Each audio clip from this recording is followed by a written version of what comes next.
Some promises, they aren't just meant to be kept. They're meant to echo through centuries. Today we're digging into a covenant made on a deathbed, a promise that literally traveled through 400 years of history. And it all might hinge on a single tiny anomaly in the text that could change how we see the whole story. All right, let's get into it. So this is it. This is where it all starts. These are the last powerful words from Joseph while he's in Egypt. And look, this is way more than just a dying wish. It's like a seed of faith, right? Planted with the full expectation that it would bloom 4 centuries later. This is a story about a memory that was designed to outlast empires. Now, to really feel the true weight of this promise, we've got to go back to where it all began. Picture a deathbed in Egypt, a room just heavy with grief, but also with this seemingly impossible hope. So try to imagine the scene. Joseph is 110 years old. He's weak, his breathing is probably labored, but his mind is still crystal clear. I mean, this guy is basically a prince of Egypt. He's surrounded by power, by comfort, the whole shebang. And yet, his last thoughts, they're not about his Egyptian legacy. Nope. They are fixed on a promise made to his ancestors, a promise of return to a land he knows he will never see again. I mean, just think about the sheer scale of this for a second. This oath wasn't for the people in the room with him, or even for their kids. This was like a message in a bottle, passed down through memory and storytelling for 400 years. That's a chain of faith connecting dozens of generations, all holding on to this one single command before it was finally carried out by Moses. Incredible. But here's where the story gets really interesting. As this sacred history is being written down, something strange happens in the text itself. It's a detail so small, you would almost certainly miss it if you weren't looking. Back in that room, there's a scribe, carefully writing everything down on a scroll. Joseph gathers what's left of his strength to speak. His voice is quiet, but it's determined.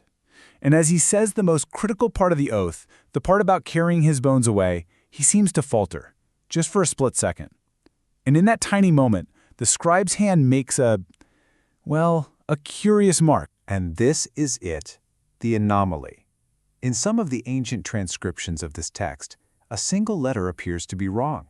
A really crucial word should have the Hebrew letter dalet, which gives you a D sound, but instead, it's written with a tav, which makes a T sound.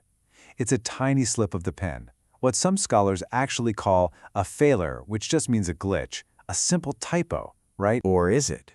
You see, in the tradition of studying these sacred texts, every single letter, every little mark can carry meaning. So this leads us to a really fascinating question.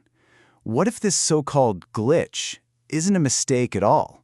What if it's actually an unconscious signal pointing to something much deeper? To even begin to explore that possibility, we need to understand a totally different kind of scribal mark, a real and very mysterious symbol that might just hold the key to this whole thing. This is the inverted nun. It's basically what it sounds like, an upside-down Hebrew letter nun. And it only shows up a handful of times in all of the ancient texts.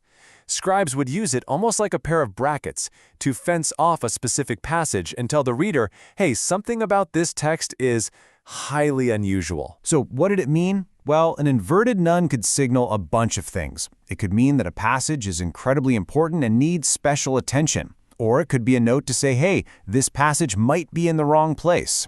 It could even be seen as a divine fence around words that are so sacred they need extra protection. It's basically a giant ancient highlighter that just screams, pay attention, this is different. So how on earth does a rare scribal mark from one tradition connect back to a tiny little glitch in the story of Joseph's bones?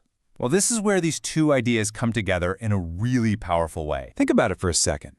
Joseph's statement of faith didn't really belong to his time, did it? He was a leader in Egypt. He was dying in Egypt. His promise of an exodus and a return to a promised land, that was a declaration for a future he was never going to be a part of. It was a message launched across time, completely out of place in the context of his own life and death. It was literally a piece of the future, being spoken in the present. It was this timeless testament of faith, specifically designed to bridge that massive 400-year gap between the moment the promise was made and its ultimate fulfillment. So what if that tiny little feller isn't a mistake at all? What if it's like an echo of the inverted nun?